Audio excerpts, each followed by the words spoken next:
Kani kadiga bati CTV, mat pidang pek yaki kubor baman kasni, belawan rasha pida ka Orange Nissan Loom Sopo near Fire Brigade Shillong, ringkat bat ka eco-friendly enterprise, ki plakot nagbenta ki jingdon kam hakasong, bat kara karong.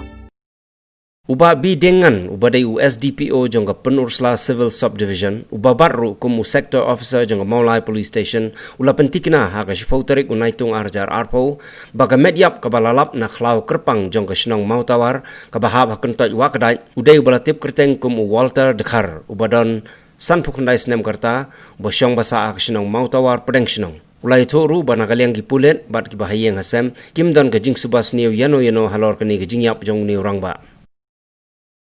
Haka pratarek benavenyo araja arpo tingyo information ba kadon gawega dead body ha mautawar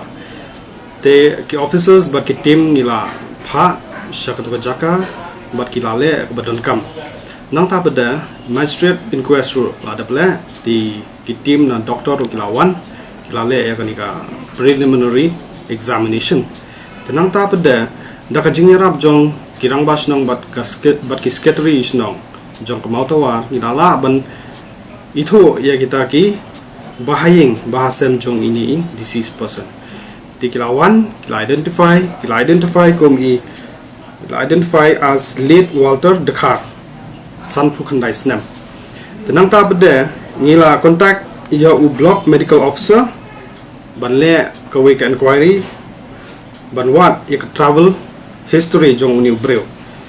tenang ta bede niyo jingtep now BMO confirm but no outside travel history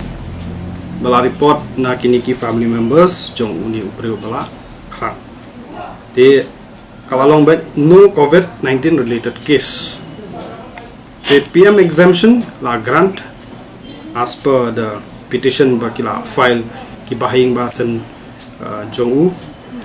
and namar baki can suspect any foul play in the cause of death. The based on that pede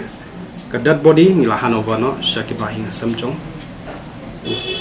Most probably kadai hadu shitayo namar ba kelas ba ulet kalong lai pho tarik ulet sayeng jong ipara jong u ilit sang tu the next day kalong shitarik jong July to umi nang tu kampante pinoy no. That was the last tekamot hadu menchisni pratarek benavenyo araja arpo tekalalong bichtayo naki bahayang samro kin suba nang tapade ka report jong ioru ka clearly ka peni ba kadai ka suggestive due to suicidal hanging di kamdon jing suba hadu mentaru tingim patyo ekonomi FIR